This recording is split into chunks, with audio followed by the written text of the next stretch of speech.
कक्षा 6 गणित बीज गणित में प्रश्नावली 11.5 शुरू करने से पहले हम सबसे पहले जान लें समीकरण क्या होता है और फिर समीकरण के बारे में उसमें समझेंगे। तो अभी हम समझने की कोशिश करते हैं। समीकरण क्या है? यह एक प्रतिबंध होता है किस पर? चर राशि पर। कोई भी चर ले सकते हैं, ABC, XYZ, LMN, मतलब जो अक्षर होते हैं वो चर राशियां होती हैं। तो चर पर एक प्रतिबंध है जो कि उस प्रतिबंध को संतुष्ट करता है।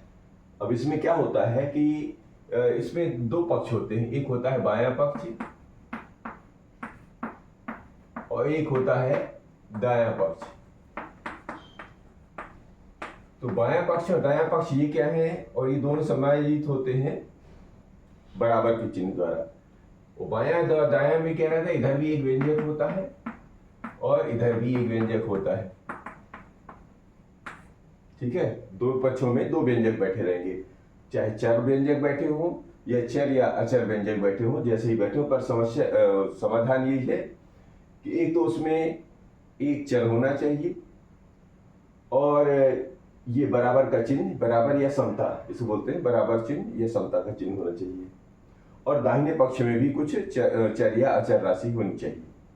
तो समीकरण का परिभाषा क्या हुई कि समीकरण एक चर पर एक प्रतिबंध है जो उस प्रतिबंध को संतुष्ट करता है। ये बात समझ में आई? अब कैसे करता है जरा देखने की कोशिश करते हैं। आप चाहे तो समीकरण की परिभाषा भी लिख लें कि समीकरण, ऐसा लिख देते हैं कि समीकरण चर पर, समीकरण किसी चर राशि पर, किसी चर राशि पर एक प्रतिबंध होता है, प्रतिबंध होता है जो एक निश्चित मान के लिए, एक मतलब उसका एक निश्चित मान ही निकलेगा, कोई दूसरा नहीं निकलेगा। फिर जो एक निश्चित मान के लिए संतुष्ट होता है। इसका मतलब हो गया कि उसका केवल उस समीकरण में केवल उस चर का एक ही मान जो है मिलेगा, दूसरा नहीं मिलेगा। तो अगर ऐसा होता है तो वो कहलाएगा समीकरण। उदाहरण मान लीजिए, लिख लेते हैं, जैसे लिख लेते हैं 2x ऋण 3 बराबर 5। ठीक है, तो ये देखिए, एक ये पक्ष हो गया बायां, एक पक्ष हो गया दायां। ये भी एक व्यंजक है, ये भी एक व्यंजक है, और समता के चिन्ह के द्वारा या बराबर के चिन्ह के द्वारा समायोजित है। अब है कि नहीं, अब हल करके देख लो। उसका केवल एक मान निकलेगा x का, तो देखो कैसे निकलेगा। तो 2x बराबर, ये 5 में से इधर 3 इधर ले गए तो ये बन जाएगा इधर धन में, और ये बन गया 8। 2x बराबर 8, तो x बराबर 8/2 कम 2, 2 चौके 8, x बराबर 4। यानी इसके लिए ये संतुष्ट होता है। अब इसको, ये तो उदाहरण दिया गया। अब एक काम करते हैं, प्रश्न 11.5 पर चलते हैं और उस पर कुछ सवाल दिए, उनको हल करते हैं, जिससे आगे की बात आसानी से समझ में आए। अब ये प्रश्न 1 के कुछ सवाल उठा रहे हैं, इससे हमको ज्यादा स्पष्ट हो जाएगा कि समीकरण कैसे चलता है। तो बताइए कि निम्नलिखित में से कौन से कथन समीकरण अर्थात चर संख्याओं के हैं। सकारण उत्तर भी दीजिए और समीकरणों में संबद्ध चर भी लिखना है। मतलब ये बताना है कि समीकरण है और किस चर में है, ठीक है ना, और उसका कारण भी देना। तो चलिए पहले लेते हैं a 17 बराबर x धन 17। तो यहाँ पर देखना दो पक्ष है, हाँ जी दो पक्ष है, बराबर का चिन्ह है, बराबर का चिन्ह भी है, चर लगा है कोई, हाँ ये लगा है, x लगा है। तो इसका मतलब यह एक समीकरण है। तो इसका उत्तर लिख दे देंगे, यह x पर, यानी x चर जो है x पर एक समीकरण है, समीकरण है। ठीक है, इसका जवाब यहीं पर लिख लेते हैं, आप नीचे लिख सकते हैं, इसी के नीचे। बोर्ड की जगह की वजह से हम सामने लिख रहे हैं, आप इसको ठीक उसी के नीचे लिख देना। इसमें देखो t-7 और ये क्या है, बड़ा का चिन्ह, कैसे होगा बड़ा, इसको इसको बोलते हैं बड़ा है, इसको बोलते हैं बराबर है, इसको बोलते हैं छोटा है। ठीक है ना, तो ये कौन सा चिन्ह है, बड़ा है। कौन सा चिन्ह है, बड़ा। तो t-7 बड़ा है 5 से, तो क्या है समीकरण है। तो कंडीशन देखो, चर तो दिख रहा है लेकिन यहाँ पर बराबर का चिन्ह या समता का चिन्ह नहीं लगा है, नहीं लगा है, तो ये समीकरण नहीं होगा। ये केवल समझने के लिए, आंसर के लिए लिखा है, सूचित करता है चिन्ह। समझ में आ रही है। तो आप अगर ये नहीं लगाएंगे तो इसके नीचे जवाब देख लेंगे। तो ये क्या है, यह समीकरण नहीं है, यह एक समीकरण नहीं है। क्यों नहीं है, इसमें बराबर का चिन्ह नहीं है, क्योंकि बराबर का चिन्ह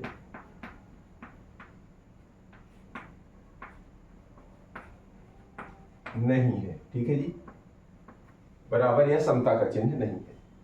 यहां पर देखो 4/2 बराबर 2, 4/2 बराबर का चिन्ह तो है लेकिन इसमें x गायब है, तो क्या लिखेंगे, यह समीकरण नहीं है क्योंकि इसमें चर ही नहीं है, चर राशि नहीं है। यह एक समीकरण नहीं है। क्यों नहीं है, क्योंकि इसमें चर राशि ही नहीं है, क्योंकि इसमें चर राशि नहीं है। समझ में आई, क्योंकि चर भी चाहिए एक, और क्या चाहिए, बराबर का चिन्ह चाहिए। तो बराबर का चिन्ह दिए हैं, चर गायब है।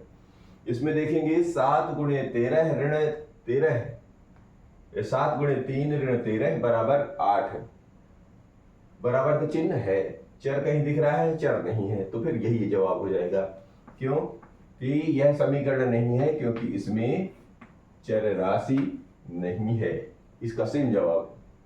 ठीक है, x गायब है, ये मतलब चर राशि, x का फर्क है, कोई सी भी राशि हो सकती है। चलो यहां पर देखेंगे 5 × 4 ऋण 8 बराबर 2x, चर राशि भी आ गई, बराबर का चिन्ह भी आ गया, दूसरे पक्ष में इधर एक व्यंजक भी बैठा है।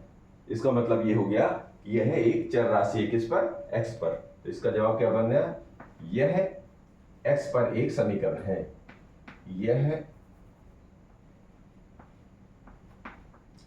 x पर, x मतलब x क्या है, x चर राशि, x पर एक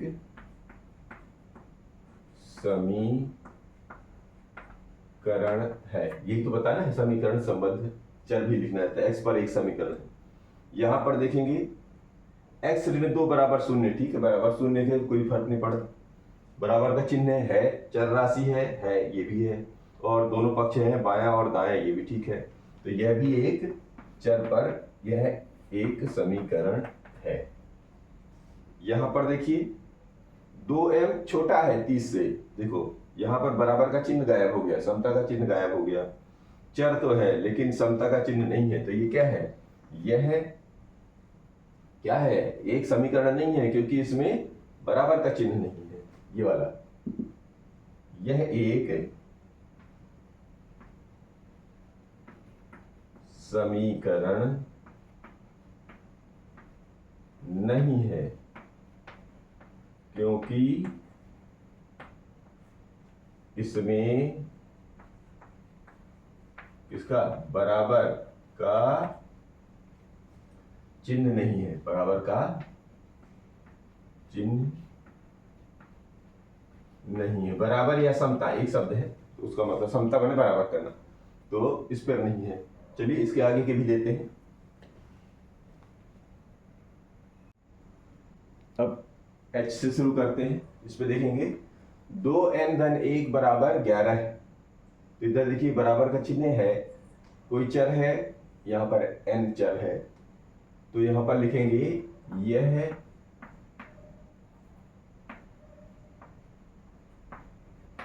चर n पर यानी चर n पर समीकरण बन रहा है।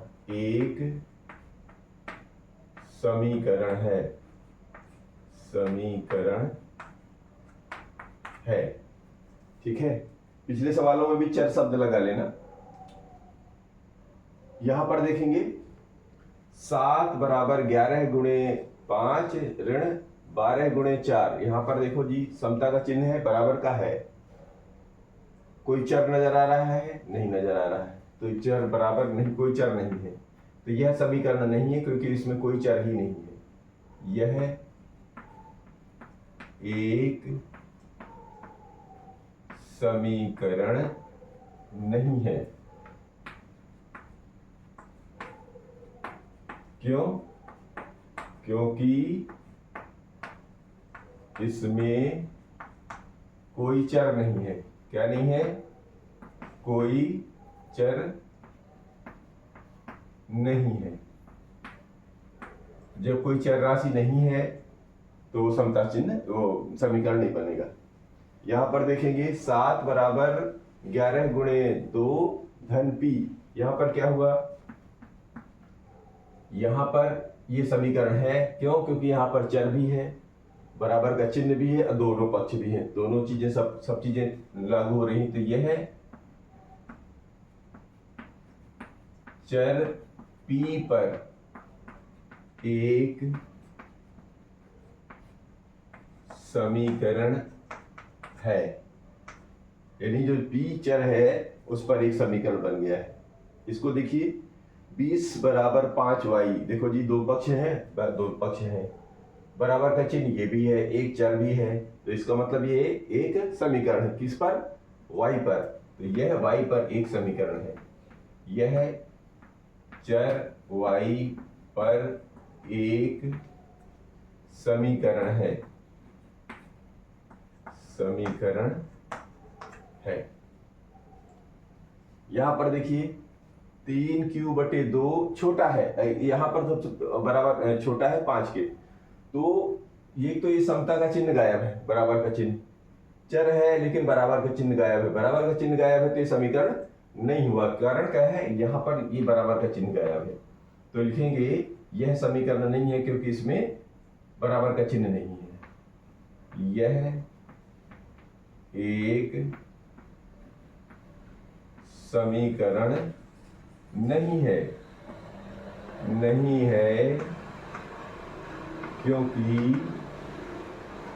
इसमें क्या नहीं है? क्योंकि इसमें बराबर का चिन्ह नहीं है, बराबर का चिन्ह नहीं। यहां पर देखिए, यहां पर भी z धन 12 दिया हुआ है, लेकिन ये कह रहा है बड़ा है 24 से, तो यही भी वही हो गया। इसमें भी ये समीकरण नहीं है। क्यों? क्योंकि इसमें यही वाला कंडीशन लागू हो रहा है, क्योंकि इसमें बराबर का चिन्ह नहीं होके बड़ा का चिन्ह दे दिया है। यहां पर देखिए 20 ऋण कोष्टक 10 ऋण 5 कोष्टक बंद बराबर 3 गुणे 5।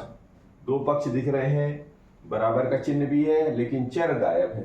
तो चर गायब है तो इसका मतलब ये हुआ कि यह समीकरण नहीं है, क्योंकि इसमें कोई चर ही नहीं है, चर राशि ही नहीं है। यह समीकरण नहीं है क्योंकि इसमें चर राशि ही नहीं है, चर नहीं है। कम से कम एक चर तो चाहिए ही चाहिए। ठीक है, फिर इसमें देखिए 7 में से x घटाया गया है बराबर 5 के। तो देखो जी दो पक्ष हैं, बिल्कुल हैं, एक बायां एक दायां, और बराबर का चिन्ह भी है, तो यह एक समीकरण है। किस पर? x पर। तो यह x पर एक समीकरण है। यह चर x पर एक समीकरण है। उम्मीद है बात समझ में आ रही होगी। तो यह होगा हमारा पहला प्रश्न।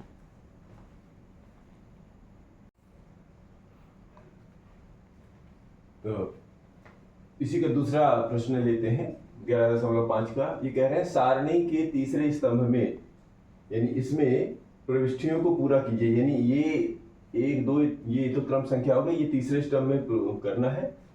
तो इसमें कुछ समीकरण दिए हुए हैं, क्रम संख्या समीकरण, चर का मान भी दिया है, संतुष्ट होता है कि नहीं, हाँ या ना में जवाब देना है। ठीक है, अब इसको करने के लिए जैसे ये पहला वाला दिया है 10y में बराबर है 80 और y का मान 10 है, इसका मतलब कैसे करेंगे, जहां है y वहां पर 10 रखना है। क्या दोनों तरफ 80 होता है, तो 10 दाहम 100 कितना हो गया, 10 गुणे 10 क्या 80 होता है, 10 दाहम 100 होता है। तो ये क्या हुआ, नहीं। तो ये दोनों बराबर हुए क्या, नहीं हुए।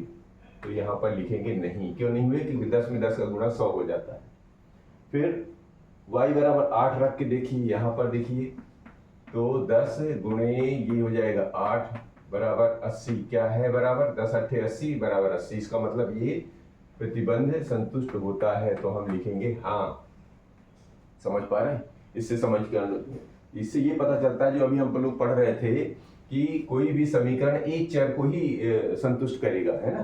तो अब अगर इसमें दिखाया गया, जैसे ये तीन सवाल एक ही जैसे हैं, ये 3 एक जैसे, ये 3 एक जैसे, ये 3 एक जैसे, इससे हम जो है निकाल के देख लेंगे कि ये मान किसी एक पर ही संतुष्ट होगा। यहाँ 3 विकल्प दिए गए, अगर इस पे हो गया तो क्या इस पर हो रहा है, क्या 5 पर देखते हैं ये वाला।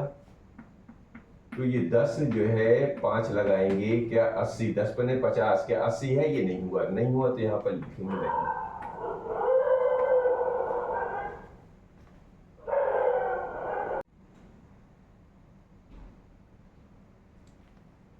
इस तरह इसका ये लेते हैं डी वाले, ये 3 4l बराबर 20, l पर बन दिया है 20, तो यहाँ पर रख के देखो ये संतुष्ट होता है। तो 4 गुणे 20 बराबर 20, क्या इसके है, तो 20 चौके 80, ये बराबर नहीं है। इसका मतलब ये समीकरण को संतुष्ट नहीं कर रहा है। l की जगह बोल रहा है 80 रख के देखो, तो ये भी 80 रख के देख लो। 4 गुणे 80 क्या 20 के बराबर है, ये तो 8 चौके 32, 320 हो गया, ये भी बराबर नहीं है। बराबर नहीं है, इसका मतलब ये भी संतुष्ट नहीं कर रहा है। यहाँ पर 5 रख के कह रहे हैं, देख लो इस l में, तो 4 गुणे 5 बराबर 20, 4 पंचे 20, दोनों तरफ बराबर है, इसका मतलब ये संतुष्ट कर रहा है। इधर ये संतुष्ट कर रहा था, तो जहां संतुष्ट करता है वहां पर हमें हाँ लिख देना है। बात समझ पा रहे हैं। अब इन तीनों में देखिए, इनके मान रख के देखिए कौन सा संतुष्ट हो रहा है कौन सा नहीं। इससे पता चलेगा कि समीकरण एक चर पर किसी जो चर पर, एक ही चर पर संतुष्ट होता है। तो यहाँ पर b धन 5 बराबर 9, और यहाँ पर लिख रहा है 5 लगाना है। तो शुरू करते हैं, b की जगह क्या रखना है, 5 रखना है। तो 5 धन 5 बराबर 9, क्या हो गया, 5 5 10 बराबर 9 है, क्या नहीं है, तो अलग हो गया। तो ये नहीं संतुष्ट कर रहा। यहाँ पर देखिए कह रहे हैं 9 रख के देख लो। चलो जी 9 रख के देख लेते हैं। तो 9 धन 5 बराबर 9, तो 9 5 14, 14 9 से में कोई समानता तो होती नहीं, दोनों अलग अलग है। तो ये भी नहीं संतुष्ट किया। यहाँ पर कह रहे हैं 4 रख के देख लो, ठीक है 4 रख के देख लेते हैं। तो 4 धन 5 बराबर 9, बिल्कुल 4 धन 5 9, 9 बराबर 9, ये संतुष्ट हो गया। जब संतुष्ट हो जाता है वहां पर हम लोग लिख देते हैं हाँ। इसी तरह h ऋण 8 बराबर 5, अब कह रहे हैं h की जगह 8 रख के देखो, रख देते हैं। तो 8 में से 8 कम करेंगे, कह रहा 5 के बराबर है, नहीं है, ये तो हो चुका था, नहीं है, पर नहीं है तो यहाँ पर ये इस पर संतुष्ट नहीं हुआ। यहाँ पर देखेंगे h ऋण 8 में 5, h बराबर 0 रख के देखो, तो 0 रख के देखो, 0 ऋण 8 बराबर 5, तो परिणाम क्या आ जाएगा, ऋण 8। ये भी संतुष्ट नहीं हुआ। नहीं हुआ तो यहाँ पर हमने लिख दिया कि ये संतुष्ट नहीं हो रहा। यहाँ पर देखेंगे h ऋण 8 बराबर 5, h की जगह कह रहे हैं कितना रखना है, 3 रखना है। कितने रखना है, 3। तो h की जगह रखेंगे 3 ऋण 8 बराबर 5। देखिए ये अलग बात है कि इस पर जो है ऋण 5 आ रहा है, लेकिन 5 5 दोनों बराबर हो जाएंगे। तो ये पेज इसको क्या करेंगे, ये भी संतुष्ट, हालांकि हो तो नहीं रहा लेकिन यहाँ पर संतुष्ट ऋण 5 है, ये क्योंकि ऋण 5 अलग है और इधर धन 5 है, तो ये भी संतुष्ट नहीं हुआ। क्यों? एक ही पर संतुष्ट होना चाहिए, h बराबर 3 पर। तो ऋण 5 और ये 5 दोनों में अंतर है, ध्यान रखना। तो ये भी संतुष्ट नहीं हो रहा है। अगर ये इधर ऋण 5 लिखा होता तो ये हम मान लेते कि ये संतुष्ट करता है, तो यहाँ पर भी संतुष्ट नहीं हुआ। इस तरह 2-3 प्रश्न और हैं, उम्मीद है कि वो आप आसानी से कर लेंगे। मिलते हैं कल अगले प्रश्न के साथ।